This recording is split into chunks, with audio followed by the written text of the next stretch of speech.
마가복음 1장 1절에서 5절 한 절씩 교독하시고 마지막 절은 함께 읽겠습니다. 제가 먼저 읽겠습니다. 하나님의 아들 예수 그리스도의 복음의 시작이라. 내 앞에 그가 네 길을 준비하리라. 광야에 외치는 자의 소리가 있어 이르되 너희는 주의 길을 준비하라. 그의 오실 길을 곧게 하라. 기록된 것과 같이 광야에 이르러 죄 사함을 받게 하는 회개의 세례를 전파하니. 우리 함께 읽겠습니다. 온 유대 지방과 예루살렘 사람이 다 나아가 자기 죄를 자복하고 요단강에서 그에게 세례를 받더라. 아멘. 오늘 본문으로 하나님의 아들 예수 그리스도의 복음의 시작이라는 제목으로 하나님의 말씀과 은혜를 나누도록 하겠습니다. 마태복음을 마치고 오늘부터 마가복음 시작합니다. 기대가 되시죠? 네. 복음서는 모두 4권입니다.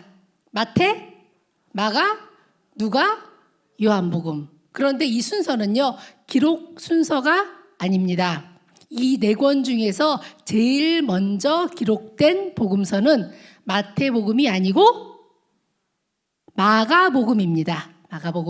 마가복음이 제일 먼저 기록되었고요. 마태복음과 누가복음은 이 마가복음을 토대로 해서 기록이 되었습니다.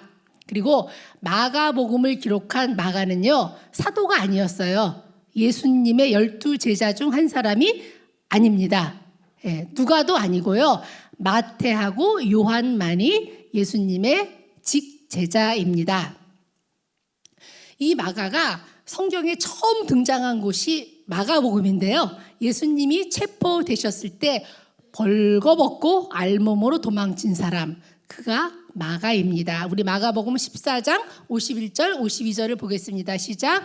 한 청년이 벗은 몸에 배 혼니부를 두르고 예수를 따라가다가 무리에게 잡히매 배 혼니부를 버리고 벗은 몸으로 도망하니라. 아멘. 여기서 한 청년이 마가입니다. 근데 속옷도 안 입고 혼니불만 두르고 예수님 잡혀가시는 현장에 갔다?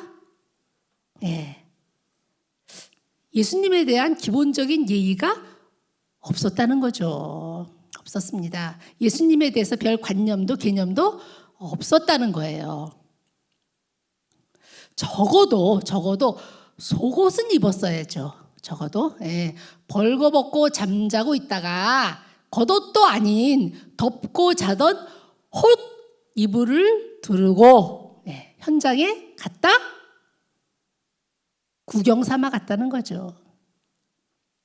그런데 마가가 이때로부터 한 10년 동안 성경이나 그 당시 다른 고대 문서에 전혀 나타나지가 않습니다. 어느 분이 마가에 대해서 관심을 갖고 그의 삶을 쭉 추적을 했어요. 근데 마가가 부잣집 아들이었거든요. 부잣집 아들이었는데 그 사도행전에 보면은 오순절에 모여서 기도하던 마가의 다락방 기억나시죠? 마가의 다락방 120여 명이 기도하던 곳이니 얼마나 넓었겠어요. 마가가 그 집 아들이었습니다. 마가가 10년 동안 어디서 무엇을 하고 있었나 추적한 분의 결론. 마가는 당시 부잣집 자식들이 그러했듯이 알렉산드리아로 유학을 갔다. 가서 당시 알렉산드리아에서 최고의 지식인들이 공부했던 수학을 마가도 거기서 공부했다. 그래서 마가가 썼잖아요. 그죠? 수학을 공부했던 사람이 기록한 거니까 군더더기가 없고 명확하고 간결하다. 전 그 책을 읽으면서 나름 일리가 보여 있으는 추론이더라고요. 성경에는 없습니다. 물론.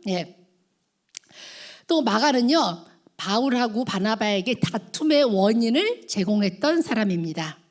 사도행전에서 마가는 바울의 1차 전도 여행 때 동행했다가 무책임하게 중도에서 하차한 일이 있었습니다. 그래서 바울은요, 그 후로 마가를 아주 부정적으로 생각했어요. 부정적으로. 그런데 마가의 삼촌뻘이었던 바나바가 바울에게 말합니다. 마가에게 한 번 더 기회를 주자. 한 번 더 기회를 주자. 그런데 바울은요, 어떻게 했을까요? 내가 그런 사람과는 또다시 함께 할 수 없다면서 바울과 그래서 바울이 다투고 헤어져서 따로 전도 여행을 간 일이 기록되어 있습니다.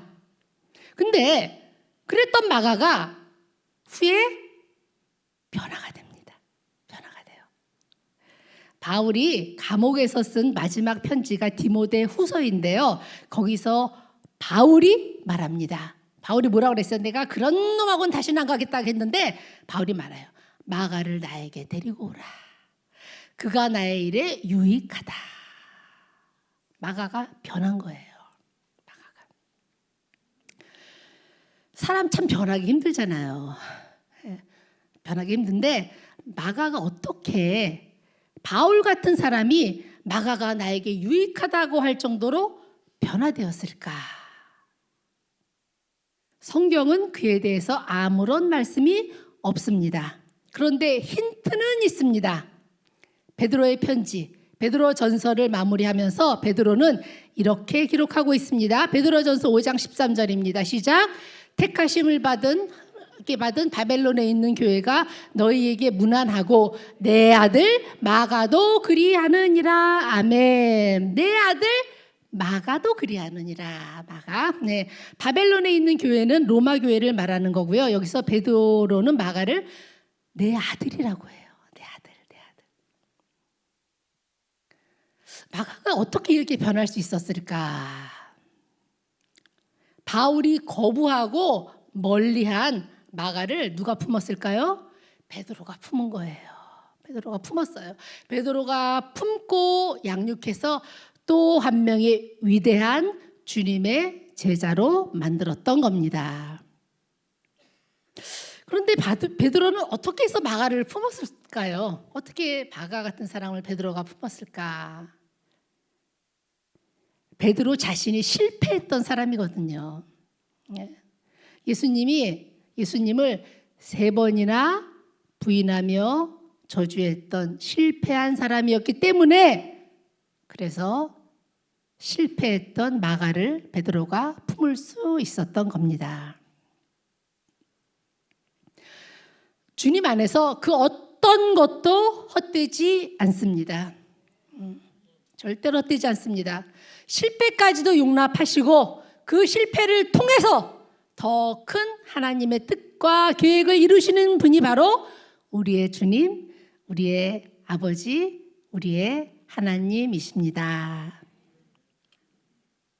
이제 마가복음의 기록 연대와 기록 목적을 살펴보도록 하겠습니다. 오늘은 마가복음 첫날이니까 쭉 한번 두루두루 살펴보도록 하겠습니다. 아까 말씀드렸다시피 성경의 순서는 시간 순서가 아닙니다. 기록 순서가 아니에요. 신약 성경에서 제일 먼저 기록된 말씀은 데살로니가 전서입니다. 이것이 주후 52년에 기록되었고 대부분의 서신서들, 편지들이 이 마가복음보다 먼저 기록되었어요. 먼저. 그러니까 복음서가 먼저가 아니라 서신서가 먼저다. 마가복음은 언제 기록되었는가? 주후 64년경에 기록되었습니다. 데살로니가 전서가 52년경, 마가복음이 64년경에 기록되었는데요. 주후 64년, 이때 도대체 무슨 일이 있었는가? 무슨 일이 있었는가? 로마에 엄청난 화재가 발생한 해가 바로 주후 64년입니다. 전 도시가 불길에 휩싸였고 화재가 진화되어 갈 무렵엔 로마시의 상당한 지역이 완전히 잿더미로 변해버렸습니다. 그러니 민심이 흉흉해질 대로 흉흉해졌죠. 그러던 중 얼마 되지 않아서 로마 전역에 소문이 퍼지기 시작합니다. 당시 황제가 누군지 다 아시죠? 네로 맞죠? 네로. 갑자기 검은 고양이가 생각이 나서 순간적으로 제가 놀랐어요. 당시 황제인 네로가 불을 지르라고 명령했다. 소문이에요. 시상이 떠오르지 않자 로마 시내가 불더미에 휩싸이는 걸 보면서 시를 짓겠다면서 로마를 불을 지르라고 했다. 그러니까 로마가 잿더미가 되고 많은 사람들이 살터전을 잃게 된 건 누구 때문이다?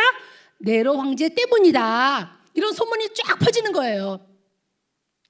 정부 당국이 이를 일축해 버렸지만 소문은 잠잠해지지 않고 오히려 불길처럼 더 솟아오르기 시작했습니다.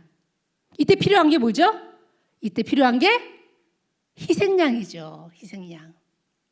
로마 정부는 그리스도인들을 제물로 삼았습니다. 그들이 불을 질렀다. 근데 또 마침 그리스도인들이 많이 모여 살던 곳은 상대적으로 피해를 덜 입은 거예요. 예, 그러니까 그 말을 사람들이 믿었습니다.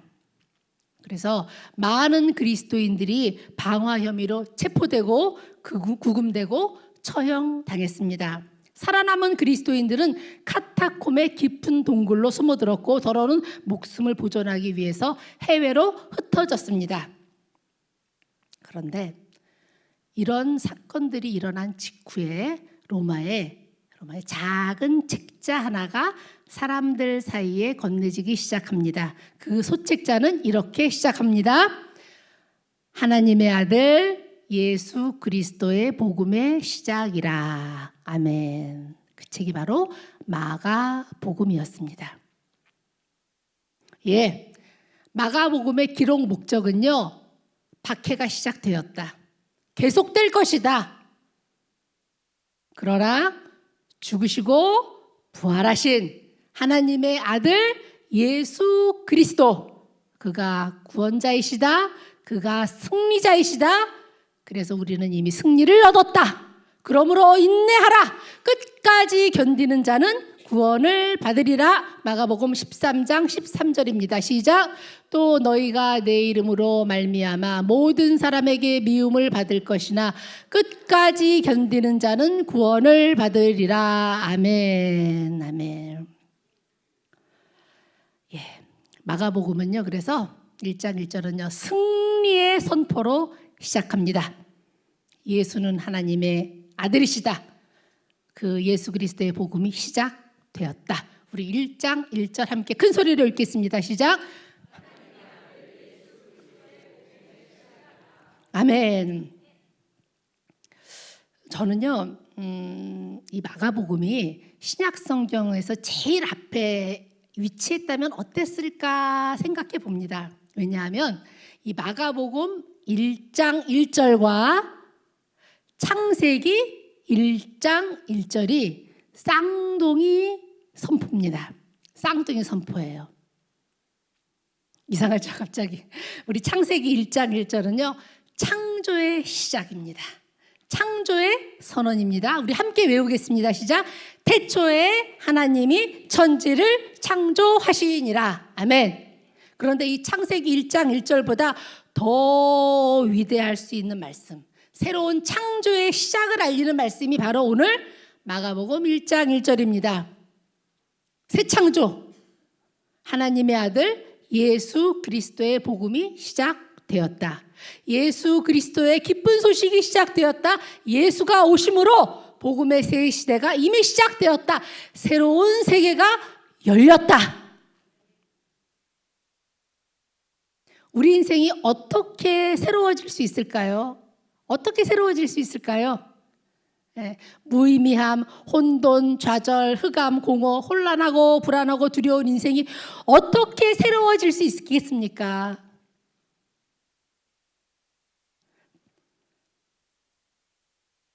예수님이 답입니다. 다른 곳에 없어요. 하나님의 아들 예수 그리스도가 기쁜 소식입니다. 예수 그리스도로 인해서 새로운 인생이 이미 시작이 되었습니다.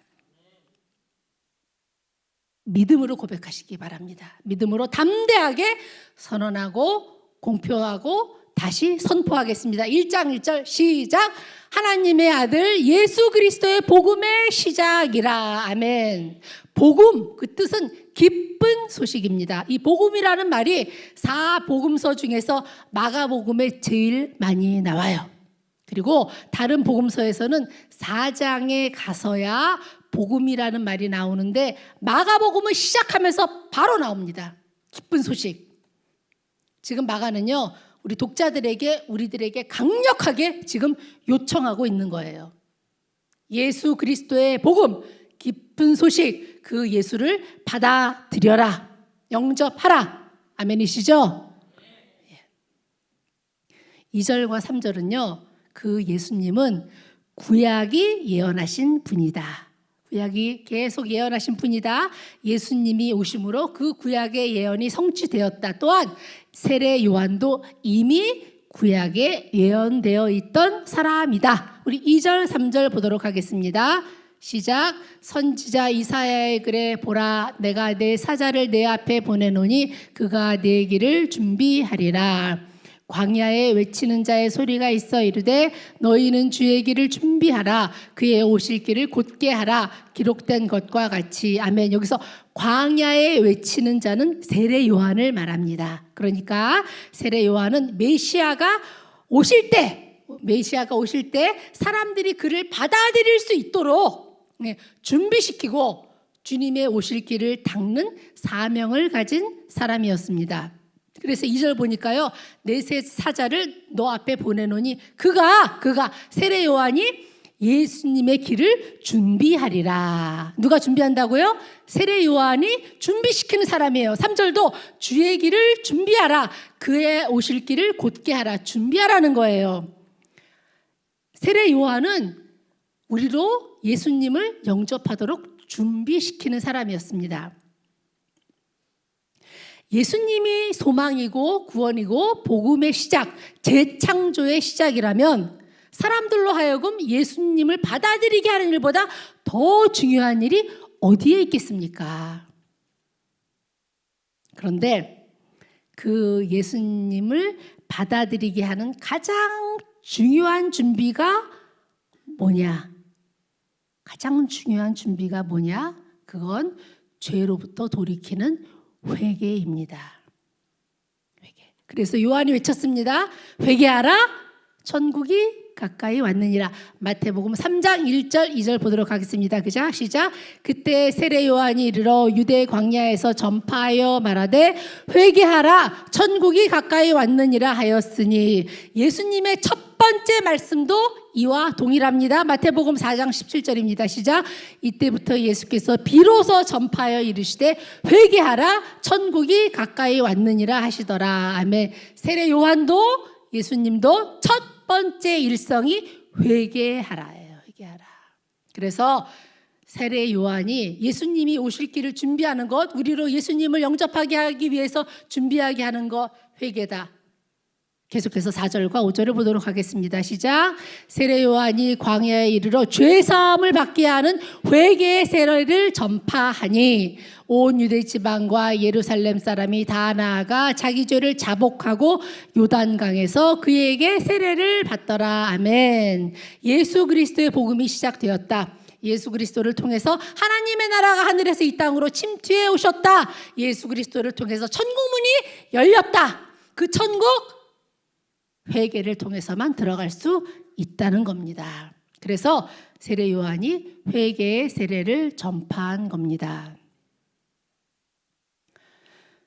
회개란 히브리어로 슈브인데 슈브 그 뜻은 길을 바꾸다. 길을 바꾸다, 되돌아오다. 즉 죄에서 돌이켜라. 하나님께로 돌아오라. 이게 회개입니다. 예레미야는요 회개를 죄를 자복하는 것이다. 에스겔은 죄를 떠나는 것이다. 호세아는 여호와 하나님께 돌아가는 것이다. 스바냐는 여호와 하나님을 찾는 거라고 말씀합니다. 신약 성경에서도 말하는 회개는요 마음의 변화, 돌이킨다는 뜻을 갖고 있습니다. 돌이켜야 돼요. 회개는요 그저 마음으로 후회만 하는 것이 아닙니다. 후회하고 자백하고 그리고 방향을 바꿔야 한다. 죄에 대한 깊은 인식과 더불어 180도 생활을 돌이켜야 한다. 천국은 바로 이런 회개를 통해서 우리 속에 들어오는 겁니다. 자기 중심에서 하나님 중심으로 세상 풍조를 따라 살던 것에서 이제 주님을 따라 사는 것으로 그렇게 180도 돌이켜서 인생을 새로 사는 게 바로 회개입니다. 왜 회개해야 하는가? 왜 회개해야 되죠? 첫째로, 첫 번째, 인간의 가장 큰 죄는요 하나님을 믿고 섬기지 않는 죄입니다. 하나님의 아들 예수님을 믿지 않는 죄입니다. 불신자들은 반드시 그 죄를 회개하고 돌아와야 합니다.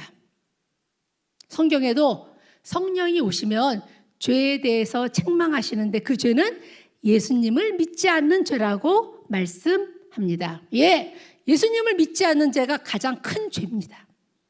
그 죄를 회개하고 돌이키고 예수님을 영접하고 믿어야 천국 자녀가 되고 이 땅에서도 천국을 누리고 천국에 들어갈 수 있습니다.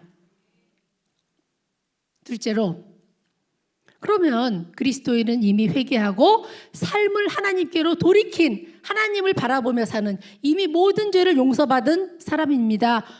그래도 회개해야 합니까? 회개해야 되나요? 네. 그리스도인이라 할지라도 회개하지 않아도 되는 인생은 하나도 없습니다. 하나도 없어요. 왜냐하면 이 세상이 죄로 오염이 되어 있거든요. 죄로 오염이 되어 있어요. 세상에 사는 사람 중에서 더러워지지 않는 사람은 없습니다. 없습니다. 아담과 하와가 살던 에덴 동산에는 죄가 없었습니다. 그런데 그런 곳에 살면서도 마귀의 유혹을 받아 넘어졌는데 하물며 우리는 죄가 꽉 들어찬 세상에 살고 있지 않습니까? 눈만 뜨면 죄가 보여요. 눈만 뜨면 세상 모든 곳에 죄의 바람이 불고 있어요. 죄가 꽉 찬 세상에 사니까 예수님 믿고 구원받아 하나님의 자녀가 되어도 항상 죄에 물들고 죄에 빠지고 죄로 말미암아 상처를 받습니다. 죄가 죄인 줄도 모르고 살 정도로 세상에는 죄가 편만하고 가득합니다. 다 속아서 살고 있는 거예요. 다 죄가 있어요. 그래서 요한일서 1장 10절 전반절은 이렇게 말씀합니다. 요한일서 1장 10절입니다. 시작.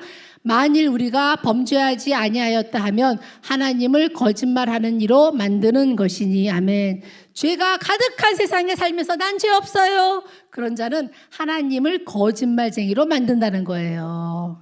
세상에서는 언제나 죄를 짓게 된다는 겁니다. 구원 안 받은 사람은 온 전체가 죄지만 구원받은 사람은 원죄의 문제는 해결되었지만 날마다 행하는 그 행위의 죄를 늘 씻어야 합니다. 자백하고 회개해야 합니다. 근데요, 죄를 자백하지 않고 회개하지 않으면 죄가 점점 우리 속에 깊어집니다. 깊어져요. 인정하지 않고 회개하지 않은 죄는요, 우리 몸 안에 있는 고름주머니와 같아요.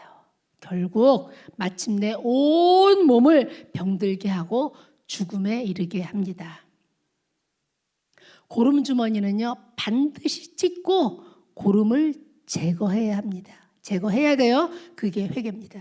회개하지 않은 죄는 몸속에 있는 고름주머니 같아서 우리의 영혼을 쏩니다. 양심에 고통을 주고 기도와 신앙을 병들게 합니다. 고름주머니는 반드시 터뜨려야 합니다. 터뜨려야 해요.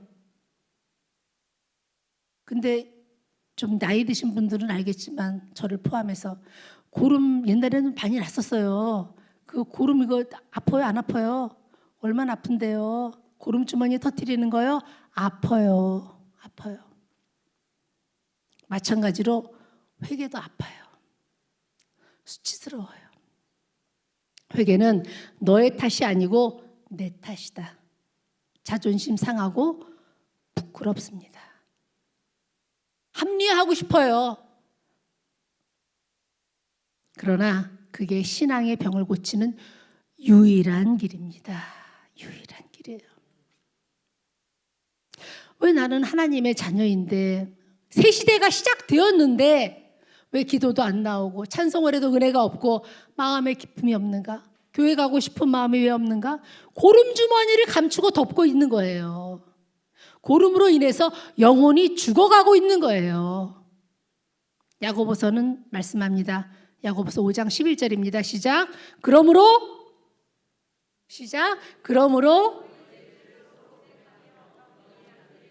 서로 기도하라. 의인의 간구는 역사하는 힘이 큼이라.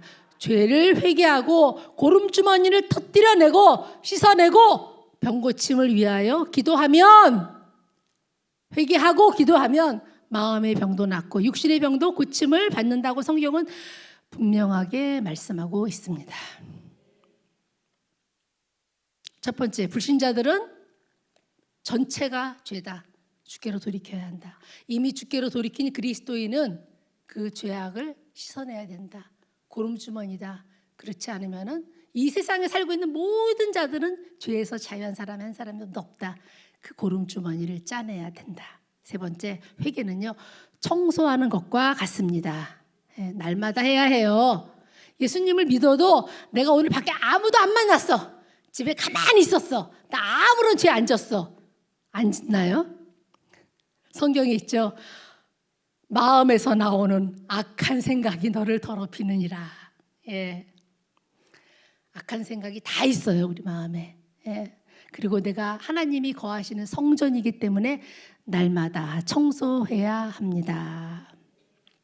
주님은 우리 믿는 자들 마음에 다시 한 번 더 깊이 들어오길 원하십니다. 껍데기의 신앙이 아니라 우리 주님을 마음 깊이 모시는, 그렇게 우리 주님이 다시 한 번 우리 마음에 깊이 들어오길 원하십니다. 회개함으로 주님이 깊이 들어오실 자리를 만들어드리는 우리 목양의 모든 식구들 다 되시기를 원합니다. 회개함으로 성령께서 우리 교회 위에 더 마음껏 운행하시고 역사하실 줄로 믿습니다. 회개함으로 하나님께서 우리 교회에 이미 시작하신 부흥의 역사가 더 강력하여질 줄로 믿습니다. 하나님이요, 우리에게 부흥을 주신 이유도, 치유와 회복을 주신 연유도, 성령의 나타나심과 능력으로 충만하게 하신 목적도